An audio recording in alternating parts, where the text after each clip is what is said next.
Bismillahirrahmanirrahim. Assalamualaikum warahmatullahi wabarakatuh. Innal hamdalillah nahmaduhu wa nasta'inuhu wa nastaghfiruh wa natubu ilayhi wa na'udzu billahi min shururi anfusina wa min sayyiati a'malina. May yahdihillahu fala mudilla lahu wa may yudlil fala hadiya lahu. وأشهد أن لا إله إلا الله وحده لا شريك له وأشهد أن محمدا عبده ورسوله لا نبي بعده. اللهم صل وسلم وبارك على عبدك ونبيك محمد صلى الله عليه وسلم وعلى آله وأصحابه ومن تبعهم بإحسان إلى يوم الدين. أما بعد. Bapak dan Ibu hadirin yang dimuliakan Allah Subhanahu wa taala, intinya kita bersyukur kepada Allah Subhanahu wa taala atas limpahan nikmat, karunia, hidayah yang untuk kita semua, sehingga hingga detik pagi hari ini kita masih diberikan kesehatan, kesempatan, kemampuan untuk menghadiri kajian bulanan kita dari Kitabul Jami' Bulughul Maram tentang adab dan akhlak dalam kepribadian sebagai seorang muslim dan muslimah. Salawat dan salam tak lupa kita haturkan kehadiran baginda Nabi kita Muhammad sallallahu alaihi wasallam beserta keluarga beliau, para sahabat beliau, tabi'in, tabi'ut tabi'in, dan siapa saja yang mengikuti jalan mereka hingga akhir zaman kelak.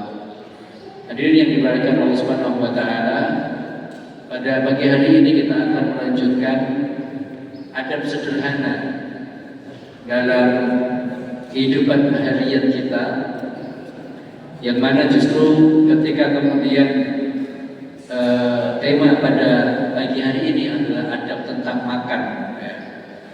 Ini tentu bukan hal yang dianggap biasa, bukan dianggap sepele, tapi justru menunjukkan bahwa agama kita, agama Islam sangat luas, universal dari sisi syariatnya. Hal-hal yang berkaitan dengan personal, yang itu pasti akan kita lakukan karena kita butuh dengan makan dan minum kita, agar amalan yang ringan tadi dari makan dan minum harian kita itu bernilai ibadah dan ada pahalanya di sisi Allah Subhanahu wa taala. Maka Rasulullah sallallahu alaihi wasallam memberikan adabnya, memberikan tata cara dari keberkahan atau untuk mendapatkan keberkahan dari asupan makanan yang masuk ke dalam tubuh kita. Dalam hadis ini, wa an Ibnu Abbas radhiyallahu anhu qala Rasulullah sallallahu alaihi wasallam, idza akala ahadukum ta'aman fala yamsah yadahu hatta yal'aqaha aw yul'iqaha, muttafaqun alaih. Dari sahabat yang mulia Abdullah bin Abbas, dan Abdullah bin Abbas radhiyallahu ta'ala adalah sepupu dari Rasulullah sallallahu alaihi wasallam, karena beliau putra dari Al-Abbas bin Abdul Muttalib, seorang sahabat yang terkenal dengan kedalaman ilmunya, bahkan beliau salah satu dari ulama di kalangan para sahabat. Beliau meriwayatkan dari Rasulullah sallallahu alaihi wasallam, di mana Rasulullah bersabda, "Idza akala ahadukum," jika salah seorang di antara kalian makan, "fala yamsah yadahu," maka jangan buru-buru untuk mencuci tangannya,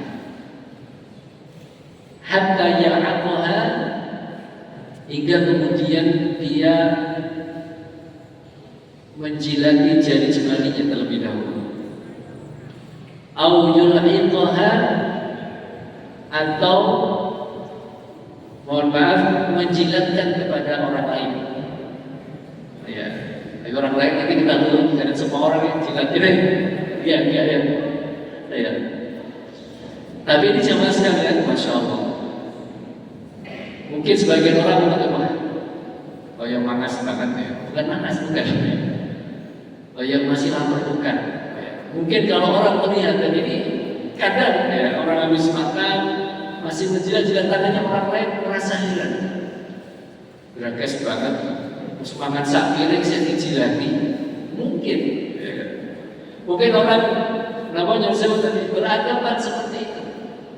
Bahkan orang terheran-heran, dan itu sempat viral juga ya. Ketika ada orang makan, kemudian habis makan dia menjilat jari jemarinya, ada orang lain tiba, ini kayaknya orang masih lapar, dikasih lagi satu piring. Padahal bukan karena dia ya, belum kenyang, tapi sudah kenyang ya. Tapi dia mengamalkan salah satu amalan ringan dalam adab makan, yang mana tadi kita sebutkan di awal, untuk mendapatkan keberkahan.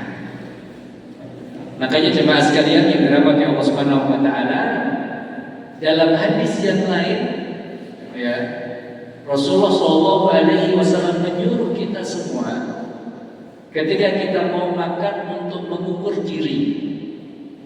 Kira-kira ini kalau 2 centong habis atau enggak? Kira-kira ini setengah centong atau mau nambah lagi, diukur perut kita. Ya. Dan kemudian Rasulullah SAW menyuruh kita agar menghabiskan, ya, tanpa ada sedikit yang tersisa. Ya. Karena Rasulullah SAW alasannya apa? La tadri ainal barakah minha awinu, dari makanan itu. Karena kau gak ngerti, karena kita gak tahu jamaah sekalian, makanan mana yang akan mendatangkan keberkahan dari yang kita makan itu. Mungkin yang pertama, asupan pertama bisa jadi. Mungkin yang di tengah-tengah tinggal separuh nasi bisa jadi. Atau bahkan tadi sampai ternyata tinggal 1 biji nasi itu yang ternyata yang akan memberikan keberkahan pada kita. Hadirin yang dirahmati Subhanahu wa taala, Imam An-Nawawi ketika menjelaskan hadis ini beliau mengatakan apa yang dimaksud dengan keberkahan dalam makan. Ya.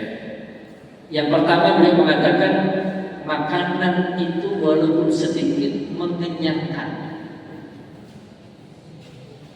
Tadi sahur kata nomor segede gawe. Ane kasepan segede gitu, ane canong nih kok rong piring gitu. Wis imsak turun nambah duwe gitu. Ramarep gitu. Dan ini jamaah sekalian, kenyang gak kenyang itu yang membuat perut kita kenyang siapa sebenarnya? Allah Subhanahu wa taala. Makanya yang disebut dalam hadis riwayat Imam Bukhari, ketika Rasulullah SAW mengingatkan kepada seorang sahabat bernama Hakim ibnu Hazam ibnu Khuwailid. Hakim bin Hazam bin Khuwailid ini tidak lain adalah keponakannya dari Khadijah, istri dari baginda Nabi kita Muhammad SAW. Hakim bin Hazam bin Khuwailid ini jamaah sekalian, beliau orang kaya aslinya. Kaya, tapi qadarullah beliau masuk Islam setelah 20 tahun. Kurang lebih dari diangkatnya atau dipilihnya Rasul menjadi Rasul yang terakhir. Dan dalam biografi beliau sangat luar biasa jamaah sekalian. Begitu beliau masuk Islam yang namanya Darun Nadwa. Darun Nadwa itu gedung patroknya orang Quraisy. Itu miliknya dia. Dia jual dengan harga 100.000 dirham atau setara 6,5 miliar rupiah kalau dihitung dengan hitungan rupiah hari ini kurang lebih. Dia jual dengan harga segitu, kemudian uangnya 6,5 M itu tidak buat dia infakkan semuanya di jalan Allah Subhanahu wa taala.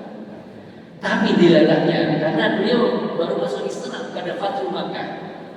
Baru masuk Islam tahun ke-8 Hijriah. Bulan Ramadan ya, tahun 8 Hijriah kaum muslimin menaklukkan kota Makkah. Rasulullah SAW kembali ke kampung halaman. Begitu senangnya Rasulullah bersama 10.000 kurang lebih para sahabatnya. Di antara mereka yang kemudian masuk Islam pada Ramadan tahun ke-8 Hijriah dikala penaklukan kota Makkah ada namanya Hakim bin Hizam. Nah, karena dia baru masuk Islam bulan Ramadan, bulan Syawal, kita halal bihalal ya bulan Syawal ya. Tapi Rasulullah dan sahabatnya gak halal bihalal, perang lagi. Ada namanya perang Hunain. 12.000 pasukan kaum muslimin datang ke kabilah Bani Hakim dan Bani Hawazan. Menang. Kaum muslimin menang pada waktu itu jemaah sekalian. Dan mendapatkan ghanimah, harta rampasan yang cukup banyak. Hasil Hakim bin Hizam itu orang kaya, tapi karena masih ada sedikit kecintaannya pada dunia, maka dia meminta dari Rasulullah harta rampasan itu. Dia minta ya Rasulullah, dikasih Rasulullah, minta lagi dikasih sama Rasulullah, minta lagi sampai yang ketiga dikasih sama Rasulullah sampai terkumpul 100 ekor unta. Lalu Rasulullah kemudian mengingatkan dalam makna sabda beliau itu, ya, wahai Hazam, wahai Hakim bin Hazam, engkau kalau meminta dengan cara qanaah, maka hartamu itu akan mendatangkan keberkahan. Tapi kalau engkau memintanya dengan cara tomat, ambisius, rakus, maka harta yang kau dapatkan itu tidak akan mendatangkan keberkahan. Ibarat orang makan tidak akan pernah kenyang. Ini maksud saya, mau saya garis bawahi itu cerita tentang keberkahan. Dan orang makan walaupun sedikit, tapi dia tidak terlalu tamak. Tamak tidak hanya dalam masalah harta saja, jemaah sekalian. Makan pun begitu dia nopo rebutan petira komandan. Ya, terus antri. Pengennya orang loro, padahal lo tekan omah, lo terdidahan juga. Ada ketamaan, ada rasa di mana ingin mendapatkan lebih. Dalam makan itu jemaah sekalian dari Allah Subhanahu wa taala, maka kata Imam An-Nawawi tadi, kenapa kita perlu makan dan kemudian sesuai dengan kadar kebutuhan lambung kita, perut kita, agar di situ ada keberkahan. Dan salah satu makna keberkahan yang disebutkan oleh beliau tadi, kita merasa kenyang. Kenapa? Kita merasa cukup merasa cukup itu namanya qanaah. Sehingga kalau makan pun seperti ini kemudian cukup dan habis. Kita sebutkan tadi ketika habis, maka insya Allah ada keberkahan dari makanan yang kita makan itu. Yang kedua kata beliau, makna dari keberkahan makanan kita itu adalah kita diberikan kesehatan oleh Allah Subhanahu wa taala. Sehat badannya. Walaupun memang orang sakit, datang penyakit, itu semua juga takdir dari Allah Subhanahu wa taala. Tetapi kita semua punya usaha, punya cara untuk kemudian mendapatkan kesehatan, dan caranya salah satu di antaranya dengan menghabiskan makanan yang sudah kita ambil dan jangan dibuang. Jangankan membuang Bapak Ibu. Ini hadis ini sebelum membuang makanan hadis ini berlaku. Artinya apa jemaah sekalian? Nanti kita akan kembali ke hadis sebentar lagi. Saya akan sebutkan tadi perkataan Imam An-Nawawi tadi. Yang kedua adalah mendatangkan kesehatan buat kita. Ya. Ditambah lagi ada hadis yang lain jemaah sekalian, di mana ketika Rasulullah SAW mengingatkan, ma mala ibnu Adam wi'a asyarrun min batnin. Tidaklah anak Adam itu melakukan keburukan, ya, kejahatan dengan cara memenuhi bejananya, artinya memenuhi perutnya, berlebih-lebihan dalam makan. Maka kemudian Rasulullah mengingatkan thuluthun li ta'amihi wa thuluthun li syarabihi wa thuluthun li nafasihi. Sepertiga untuk makan, sepertiga untuk minum, sepertiga untuk bernafas. Ada orang 3/4 makan semua nafasnya sesek. Dia nama betul, Bapak Ibu kalau kekenyangan rasanya betul sesek, polos. Sesek. Berarti itu kakean ya. Nah, jamaah sekalian, hadis ini tadi Rasul mengatakan tidak ada tempat yang buruk bagi kita sebagai anak Adam. Kalau kita penuhi bejana itu akan mendatangkan keburukan. Mana dalam hadis ini? Bejana itu maksudnya apa? Lambung perut. Jadi orang kalau makan kekenyangan, wah itu berarti tanda akan datang penyakit. Makanya jamaah sekalian, dan saya mohon maaf, kalau kita melihat pada biografi kehidupan baginda Nabi kita Muhammad Sallallahu Alaihi Wasallam, beliau sakit benar. Tapi yang masyhur dari sakit beliau itu bukan masalah perut. Ya masalah perut juga, tapi karena itu racun. Ketika beliau dahar daging kambing yang disuguhkan oleh wanita Yahudi, dan beliau kemudian keracunan tapi tidak wafat. Tapi 6 atau 7 sahabat yang saat itu dahar daging kambing yang sudah dikasih racun itu wafat seketika. Efek dari racun itu 2 tahun berikutnya jemaah sekalian, dan kemudian itu mengantarkan kepada beliau sakit, dan itu adalah maradul maut, sakit yang kemudian mengantarkan beliau kepada wafatnya beliau Sallallahu Alaihi Wasallam. Tapi sangat sedikit, ya. Bahkan hampir-hampir tidak ditemukan Rasulullah itu sakit gara-gara makan, gara-gara lambung, gara-gara urusan perut. Karena sampai kemudian ada ungkapan, ya, nahnu qaumun, ya, kami adalah bangsa la naqulu hatta najum. Kita tidak akan makan kecuali kalau sudah terasa lapar. Ya. Dan kemudian kita adalah kaum yang kemudian kita berhenti makan sebelum kenyang. Ya. Jadi makan ketika lapar, berhenti makan sebelum gelugean, gitu. Sebelum kenyang. Itu sehat ya Mas Gari. Ya. Maka tadi Masya Allah ya, jamaah sekalian, ini berkaitan dengan keberkahan tadi yang disampaikan oleh Rasulullah, dan kemudian dijelaskan oleh Imam Nawawi tadi. Ternyata termasuk berkahnya makanan kita adalah mendatangkan kesehatan. Ya. Kalau mungkin tanya dokter, ini ada dokter penyakit dalam misalnya, itu kan masalahnya di sini. Yang saya berkaitan dengan empedu, berkaitan dengan lambung. Ini karena asupan makanan yang berlebihan bisa jadi. Ya.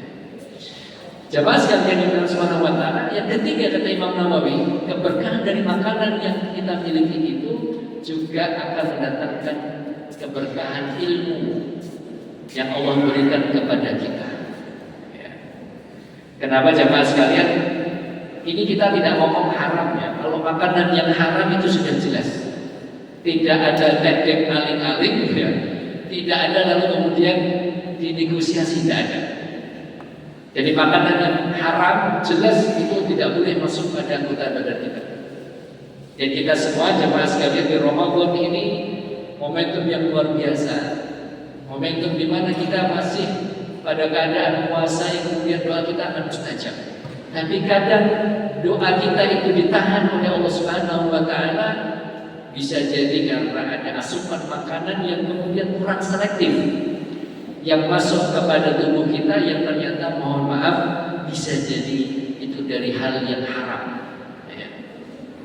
Oleh karenanya jamaah sekalian, kita tidak akan mau yang haram ini. Ya. Itu jelas akan menghalangi segala-galanya, akan menghalangi keberkahan makanan kita. Tidak hanya itu, akan menghalangi doa yang kita panjatkan kepada Allah Subhanahu wa Ta'ala. Ya. Tapi dalam hadis ini jamaah sekalian, keberkahan itu juga bukan tidak hanya nanti membuang makanan sebelum itu, Maka adab yang ringan di sini jamaah sekalian dari Abdullah bin Abbas tadi, idza akala ahadukum, jika salah seorang di antara kalian makan, kalau dengan sami dahar menopoke mawon, makan apa saja. Ya. Makanya sebelum ini kadang-kadang kita ini jamaah sekalian tadi, masya Allah, keinginan untuk makan itu jelas ada. Kadang-kadang tadi orang itu ingin makan lebih. Ya. Bahkan kita ini bisa mengukur diri sebenarnya. Dan Rasulullah SAW juga memberikan contoh dalam masalah makan ini, dalam masalah adab makan itu. Contohnya ketika Rasulullah SAW disuguhkan kepada beliau dhob. Dhob itu binatang yang hidup di padang pasir. Ya. Kemudian para sahabat kan mengambil itu di tengah padang pasir, ya lalu kemudian dimasak, disuguhkan Rasulullah. Rasulullah nanya apa ini dhob. Ya. Kemudian Rasulullah karena beliau tidak kesal, tidak repot, tapi beliau tidak mencacat makanan itu, tapi beliau saya nggak makan, terima kasih. Ya. Jadi kadang-kadang kalau memang kita ini jamaah sekalian ada makanan yang kira-kira kita ini tidak akan habis, nggak usah diicipi lah, iya kan? Daripada kebuang, udahlah, matur suwun. Aku rasa begitu raina, jangan. Enak raina itu kita bilang gak enak, tapi orang lain, oh seger banget, enak banget gitu. Para sahabat tadi, ya. Tapi bukan gerakangan ya, itu dhob itu ya binatang melata yang ada di tengah padang pasir. Sahabat itu makan. Jadi kami juga pernah waktu di kampus dulu di Riyadh itu ada teman-teman dari Thailand itu sengaja beli dhob gitu. Bentuknya gimana ya? Kayak kadal ini lebih gede dari kadal, gitu ya. Lebih besar dari kadal, jelas lebih gede dari kadal. Gedenya kayak itu, terwelu, tapi bentuknya kayak kadal. Biawak gitu. Saya itu lihat itu juga ini besar kolom gitu. Jadi dicincin sama teman-teman itu, terus dimasak di dapur asrama. Saya ikut lihat masaknya teman-teman Thailand itu kan, mereka suka bikin itu apa namanya, makanan khas Thailand apa namanya? Rica-rica, tom yum, bikin tom yum dicampur sama biawak itu. Saya nggak tahu tuh bapaknya, pikirannya komodo cilik di sini, tapi saya nggak ikut celah. Makan bis. Aku tak goreng tempe banyak apa? Tempe dilihat mahal pak. Naik ke Dewi Rawai boleh kalau 7 kali 4 28.000 larang banget. Makanya bapak ibu disuruh kalau tempe murah deh. Kan Saudi artikel itu 100.000. Nah bapak ibu yang menghormati Rasulullah begitu. Bagi para sahabat nikmat, tapi Rasulullah mau mencicipi, khawatir tidak habis dan lalu kemudian membuang. Nah di sini Rasulullah mengabarkan, idza akala ahadun ta'aman, jika seseorang di antara kalian makan, ini kita nggak ngomong membuang, fala yamsah yadahu, maka jangan mencuci tangannya terlebih dahulu. Rasulullah memberikan adab hatta yal'aqaha, sampai kemudian dia menjilati dulu jari jemarinya jamaah. Sekali lagi ini bukan masalah cici atau tidak cici, bukan. Ya, kurang pangan atau tidak, bukan juga. Ya kan? Bisa lapar atau bukan. Ya. Tapi ini bagian dari menjaga keberkahan makanan kita. Maka di sini dikabarkan Bapak Ibu yang dirahmati Subhanahu wa taala, ni'matullahi ta'ala fi ta'ami wasyarabi lana hurmatuha wa karamatuha.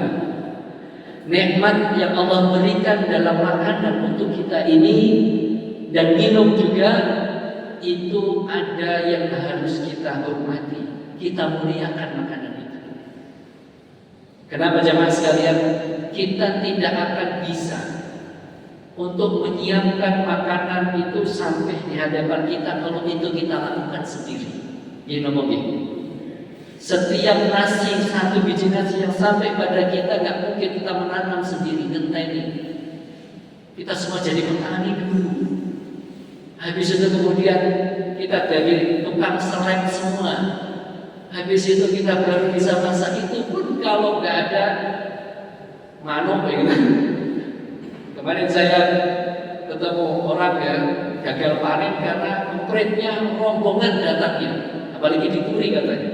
Di Turi itu nggak ada padi karena empret itu udah digusah mlebu nang wit salah. Tinggal balik dan itu rombongan. Kayak mau pengajian. Makanya dia nggak ada di sana yang namanya padi. Makanya jemaah sekalian, kita alhamdulillah datang tinggal duduk sudah siap tinggal makan. Maka di sini bagian dari nikmat Allah yang harus kita hormati, yang harus kita syukuri. Sekecil apapun, sesedikit apapun makanan yang sudah sampai pada kita jemaah sekalian. Al-akila idza lam yulhiqa ma bi asbihi wa yadihi min baqaya ta'am bi annahu la yanbaghi an yaghsila yadahu. Karena kalau kemudian kita makan, dan ini Bapak Ibu yang kalau hormati, hadis ini juga salah satu di antara istinbat para ulama, bagian dari Rasulullah itu biasa makan dengan jari tangan saja. Walaupun pakai sendok boleh. Tapi kalau masih bisa pakai tangan. Masalah soto bakso jelas itu pakai sendok gitu.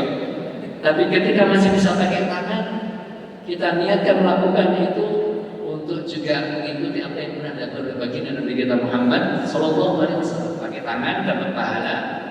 Habis itu dijilati dulu. Ya. Karena kalau kita tidak menjilati dulu, apa? Fayajri ta'ama ma'al miyahil wasfah. Karena bisa jadi ada sisa makanan yang di tangan kita ini, kemudian kita cuci, maka 1-2 butir nasi itu akan mengalir bersama air yang kotor. Bisa jadi ketemu dengan benda najis, barang najis, kotoran yang lain, mohon maaf. Bisa jadi mengalir bersama air, mohon maaf, kencing juga. Fa inna hadza min kufranin nikmah. Karena yang demikian ini menjadi bagian dari kufur nikmat. Ya Allah ya Rabbi. Jadi kufur nikmat itu bukan membuang makanan, itu lebih dari itu. Kufur nikmat itu tidak ada sekedar ya tadi menolak membuang makanan dan sisa makanan yang ada di tangan kita lalu kemudian kita cuci dan makanan itu mengalir dengan kotoran, itu juga bagian dari kufur nikmat.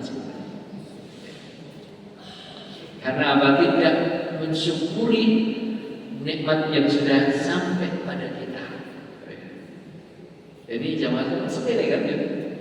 Satu hal yang sangat sepele, tapi ketika kita menjaganya dan melakukannya berbuah pahala yang sangat besar. Fa inna hadza min kufran ini, mana kalau kita kira-kira agak habis gimana? Jangan dibuang. Ya, dan ini pendapat mayoritas ulama, kasih saja sama binatang. Ya, kita punya ayam, tetangga punya ayam. Kalau ayam makan sisa makanan tidak apa-apa. Bahkan ayam kan boleh makan bangkai. Ayamnya tetap halal kalau disembelih, ya kan? Tapi jangan dibuang. Dan ini jamaah sekalian yang dirahmati Allah Subhanahu wa taala, menjadi bagian dari rasa syukur kita kepada Allah. Walakin alaihi an yal'aqa yadahu wa asabi'ahu hatta la yabqa fiha athar min at-ta'am ar-rasih wa ayyukiha man lahu alaihi dalatun wa muyananah kal waladi waz zawjati wal khadimi wa nahwi. Jadi hadis ini jemaah sekalian, Rasulullah menyebutkan hatta yal'aqa. Jangan cuci tangan dulu, kita jilat sendiri kan tangan kita juga sendiri. Kalau berkaitan dengan hikmah pelajaran, Bapak Ibu bisa buka di Google apa manfaat makan dengan jari tangan kita. Katanya ada enzim. Kalau kita jilat, enzim itu akan membantu proses pembusukan makanan yang ada dalam lambung kita. Ini yang dibaca di artikel, Bapak Ibu bisa buka. Itu baru akhir-akhir. Tapi sebelum artikel itu ada, hadis ini sudah ada dulu. yang kemudian diteliti kenapa Rasulullah suruh menjilat jari jemari kita. Di samping ternyata karena ada adab di sini bagi kita untuk bersyukur kepada Allah Subhanahu wa taala. Kalau dari sisi kesehatan tadi ada lagi. Ya. Awil iqamah. Kalau seandainya tidak kita menjilati sendiri, boleh kata Rasulullah dijilatkan, mohon maaf, kepada anaknya. Maka disebutkan di sini, ya, kalwa dari awil iqamah madlam alaihi gala wa muyana kalwaladi wal zawjati wal khadimi wa nahbihim. Kita suruh anak kita tolong jilatin. Ada bilang pada anak kita, "Nih, ini jilat apa gitu ya?" Wah, cici ya Pak, sunat pahala insyaallah. Apalagi pada istri ya Pak, pernah belum Pak? Ya Allah, jenengan ini bocor orang. Ya kadang-kadang kan perlu gitu ya. Wah, cici Pak, enggak cici. Bismillah aja. Sama-sama cari pahala. Makan-makan dulu, jilat-jilat dulu. Iya, memang yang pertama menjilati sendiri, tapi nggak apa-apa pada keluarga. Dan itu juga pernah dilakukan Rasulullah SAW pada Aisyah. Radhiyallahu anha kan jadi tambah, jadi tambah sering I love you gitu kan, oh my darling kan, jamaah sekalian. Nah jamaah sekalian, wa ba'dhum fahima anna muradu bilaqil yadi ba'da ta'ami anna dhalika li ajli qillatil ma'. Jadi bahan penjelasan pertama tadi tetap kita memahami seperti konteks hadis itu bahwa kita disuruh begitu selesai kita makan dengan tangan, ya, sesuai dengan kadar kemampuan kita untuk kita habiskan. Lalu kalau sudah habis kita disuruh kemudian menjilat jari jemari kita. Kalau tidak kepada orang terdekat kita. Sebagian ulama memahami bahwa kenapa disuruhnya kita menjilati itu ada dari kali ajli qillatil ma'. Sebagian memahami karena di masa Rasulullah airnya sedikit, jumlah airnya tidak banyak. Ya kita tahu memang di Bapak Ibu yang kami hormati di Arab Saudi itu tidak ada yang namanya sungai. Makanya mereka kalau ke Indonesia kok surga gitu. Di jannah. Kita ini masya Allah Bapak Ibu. Di Riyadh itu di ibu kota ada seperti danau buatan di tengah kota. Tapi danau buatan itu adalah limbah rumah yang ditampung lalu kemudian diobat dan kemudian menjadi air jernih. Yang kedua orang duitnya di korupsi sekeras itu dari danau ya. Kurang gawean danau limbah rumah Bapak Ibu kita ditampung gitu. Kemudian makanya nggak ada yang jegur-jeguran di situ, ya kan? Video nomor di pinggirnya itu nggak ada yang paling jegur pada orang kalau jegur limbah rumah kalau misalnya. Di kita kan, masya Allah, nggak ada kan? Air minum di sana semuanya sulingan laut. Kalau Bapak Ibu ke Jeddah itu, kan kita kalau dari Mekah mau ke Badan mesti lewat Jeddah, nanti lewat pinggiran laut itu, Laut Merah. Di situ ada pabrik gede banget, itu adalah pabrik sulingan air dari air laut lalu kemudian layak untuk dikonsumsi. Bapak Ibu yang pernah ke tidak haji ataupun pernah tidak, kalau umroh jarang ya, ataupun iya, kalau umroh juga ke Arafah. Bapak Ibu nanti kalau kita berangkat dari Madinah, dari Masjidil Haram, dari pemondokan misalnya, kemudian kita ke Arafah, itu sekarang ada air memang, dan itu air semua disumber dari kota, dari Mekah. Di zaman Daulah Abbasiyah, di zaman Khalifah yang kelima Harun ar-Rasyid, beliau membuat bendungan. Bagaimana bayangkan Bapak Ibu susahnya pada masa itu, dan itu masih tahun kedua atau tahun ketiga Hijriah. Ya. Sekarang kita tahun ke-15 Hijriah, 12 abad yang lalu, 1200 tahun yang lalu, untuk memberikan air bagi jamaah haji yang wukuf di Arafah. Harun ar-Rasyid membuat bendungan dari kota Mekah, yang kemudian ini namanya bendungan Zubaidah yang diambil dari nama istrinya. Bagaimana sulitnya memang mereka pada waktu itu untuk mendapatkan air. Kalau digali itu kan tanahnya tandus, nggak ada sumur Bapak Ibu, nggak ada sumur di sana.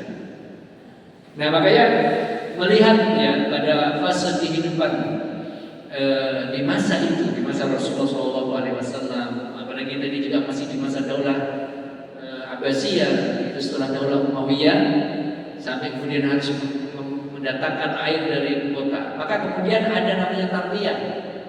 Bapak Ibu kalau kita haji tanggal 8 kita tarwiyah. Apa arti tarwiyah? Dan kata Ruwayruwi tarwiyah. Tarwiyah itu artinya apa?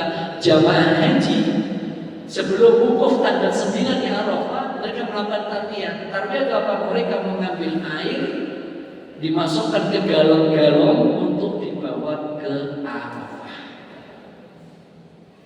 Jangan kalau disuruh jalan dari Mekah, dari Masjidil Haram, dari Pemondokan ke Arafah harus angkat tangan misalnya 25 kilo jalan kaki. Turun apa betul?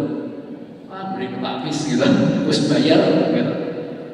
Tapi Masya Allah bayangkan masa itu ada yang jalan kemudian harus mengangkat air untuk kesempurnaan ibadah haji wukuf di Arafah. Sebagai mereka ada yang membawa unta, ada yang pakai kuda. Tapi sekarang Masya Allah tinggal kita berangkat aja ke Arafah. Maka kadang memang nikmat melenakan. Kita ini gampang bernyuri akeh. Padahal seandainya kita disuruh membawa seperti zaman masa itu, wah Masya Allah. Ya, Masya Allah sekali. Hajinya mabrur banget itu nanti Bapak. Ya kan? Mabrur banget itu. Karena sabar dan sabar. Wong saat ini nyun sewu gitu. Bayu pun kata. Di Arafah itu kita ukur air banyak, di Musdalifah banyak. Yang enggak ada cuma adabnya saja. Wis do mantri tetap do ngamuk-ngamuk gitu. Padahal airnya melimpah. Gitu. Jadi kalau zaman dulu kita suruh bawa air dari Mekah jalan 25 km ya Allah. Makanya alhamdulillah bersyukur Bapak Ibu dan mudah-mudahan kita semua yang belum tidak haji diberikan kesempatan untuk bisa berangkat haji. Amin ya rabbal alamin. Ya. Karena bisa dijelaskan waktu itu karena sedikitnya air. Ibaratnya mana dalam hadis ini wa anna ja'ala al-lahqa badal al-ghusli, maka menjilat tangan dari makanan itu sudah sebagai pengganti untuk mencuci tangan karena airnya terbatas. Hatta la yabqa ala yadayhi atharu ta'am, yang kemudian sampai betul-betul kita pastikan sisa-sisa sekecil apapun makanan yang tertempel atau menempel di tangan kita itu bersih. Wal haqqu anna al-muradu wal awal, walaupun yang benar tetap ya sesuai pada pendapat penjelasan yang pertama tadi, mau airnya banyak ataupun airnya sedikit tetap kemudian kita memakan sekecil apapun makanan yang tersisa dari jemari kita. Jamaah sekalian dari semua di sini ada tambahan dalam Sahih Bukhari. Ya, anna Nabi sallallahu alaihi wasallam syariba labanan wa tamathamma wa qala inna lahu dasaman. Ya, jadi dalam Sahih Bukhari dan Muslim ini tambahan penjelasan dalam hadis ini bahwa dulu Rasulullah sallallahu alaihi wasallam minum susu ya. Dan setelah dia minum susu lalu kemudian beliau berkumur. Lalu kemudian beliau bersabda karena di air susu itu ada lemak. Ya. Maka ini juga bagian dari adab kita makan setelah kita minum susu termasuk di sini. Qala fil adab syar'iyyah lidzalika yanbaghi an yatamadmada ba'dahu bil ma'i min kulli ma lahu yasmut li ta'lilihi sallallahu alaihi wasallam. Karenanya ini juga berlaku umum dan ini istinbat para ulama. Dianjurkan, disunahkan kita berkumur ya untuk semua makanan yang mengandung lemak ya sebelum kemudian kita mendirikan sholat. Ya. Nah, ini jamaah sekalian yang dirahmati Allah Subhanahu Wa Taala, bagian adab yang sederhana ya bagi saya dan kita semua dalam makan kita. Apalagi ini Ramadan ya Allah ya Rabbi gitu ya, kadang-kadang ya gitu Islam sudah mengajarkan tapi umat Islam sendiri yang merusak. Gitu. Islam mengajarkan untuk tidak membuang makanan, tapi ya Allah makanan itu banyak yang dibuang-buang. Kadang sedih kita semua jemaah sekalian. Sedih. Dan kadang kalau kita ingat jemaah sekalian akan diminta pertanggungjawaban kita itu.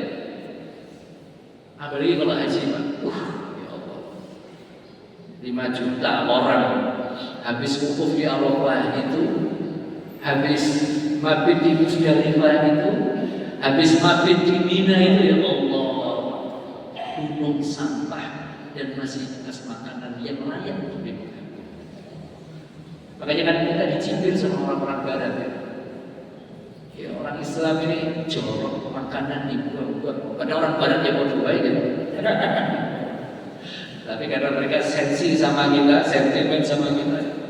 Tapi benar sama teman, kalau seandainya mohon maaf setiap pribadi kita dari makanan saja, kemudian kita akan membuang dan sadar nanti akan diminta pertanggungjawaban, maka kita akan habiskan itu semua tenaga. Seandainya tidak, kita akan cari kucing, kita akan cari ayam.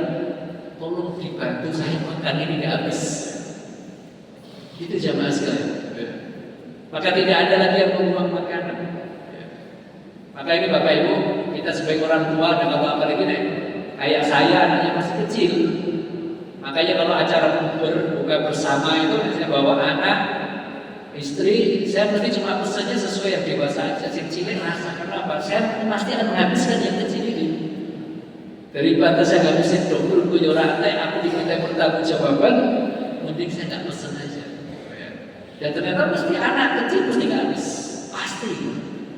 Oh ini terus akhirnya kita harus menghabiskan itu. Jadi kan di samping kita memberikan contoh pada anak kita tentang adab makan, kita juga beradab kepada Allah Subhanahu Wa Taala atas nikmat yang Allah berikan kepada kita. Maka sampai anak itu komentar, kok nggak pesen? Oh gampang, nanti udah kita makan dulu aja. Nanti habis nanti dimakan. Ini loh kalau makan harus dihabisin. Kita punya uang betul, ya kita bisa beli betul. Tapi kita tidak boleh membuang makanan. Ya. Bukan berarti orang yang punya uang bisa membeli, ya dia bisa membeli semuanya. Tapi dia akan membeli sesuai dengan kebutuhannya, lalu kemudian makan sesuai dengan kadar lambungnya dan jangan sampai ada yang dibuang. Jadi jamaah sekalian, ini kan ada dari Rasulullah ini kan melakukan ini di hadapan anak dan istri beliau, mengajarkan bagaimana bersyukur kepada Allah dalam hal yang kecil, yang sepele. Dan kalau kita ini Bapak Ibu sudah bisa fokus dan bisa bersyukur pada hal-hal yang dianggap seperti itu, maka kalau kita dapatkan karunia yang besar, yang kemudian kita harus bersyukur, maka kita dengan mudah akan sujud syukur. Tapi kalau yang kecil-kecil itu ketika harus matur nuwun raiso. Jadi kalau malam yashkurillah lam yashkurinnas, orang yang nggak biasa bersyukur kepada Allah, dia akan sulit untuk berterima kasih kepada sesama manusia. Pernah dapati orang kayak gitu gak Bapak? Pernah. Dan saya punya teman juga. Allahu Akbar, ini bocah istimewa. Terus dibantu berarti pelang. Ini kaitannya susah syukur lagi bocah. Allahu Akbar. Nah ini jamaah sekalian yang dirahmati Allah Subhanahu Wa Taala. Mudah-mudahan kita menjadi hamba-hamba yang bersyukur kepada Allah atas segala nikmat yang Allah berikan kepada kita, termasuk dalam masalah makan ini. Dan ini adalah karunia yang Allah berikan kepada kita, yang dengan harapan tadi kita mendapatkan keberkahan, ya kebaikan yang banyak. Kita diberikan kenyang walaupun makan itu tidak terlalu banyak porsinya. Kita diberikan kesehatan dengan asupan makan yang kita makan itu akan sampai habis-habis. Lalu kemudian Allah berikan karunia kepada kita berupa ilmu. Dan Bapak Ibu kalau membaca buku-buku tentang tazkiyatun nufus, tentang membersihkan jiwa, hampir-hampir para ulama tazkiyatun nufus itu menyebutkan orang yang berlebih-lebihan dalam makan, termasuk membadirkan makan, akan sulit untuk menerima ilmu. Bapak Ibu bisa buka kitab tazkiyatun nufusnya Ibnu Qayyim al-Jauziyah, termasuk juga Ihya Ulumnya Imam Al-Ghazali, termasuk juga kitab Mukhtasar bin Hajjil Qasidiynya Imam Ibnu Qudamah. Jadi makan yang terlalu banyak ternyata juga menghalangi ilmu yang kemudian akan masuk, dan kemudian ilmu itu akan menjadi ilmu yang diberkahi oleh Allah Subhanahu wa taala yang berbuah pada amal soleh dan kebaikan kita. Wabillahi taufiq Bapak Ibu yang Allah hormati, yang sangat kita aturakan pada kesempatan jam berikut. Terima kasih atas kehadiran Bapak Ibu semua. Walaupun dalam keadaan puasa tetap semangat untuk mengaji. Mudah-mudahan kehadiran Bapak Ibu sedoyo dicatat oleh Allah Subhanahu wa taala sebagai amal soleh kita. Amin ya rabbal alamin. Wallahu a'lam. Wassalamualaikum warahmatullahi wabarakatuh.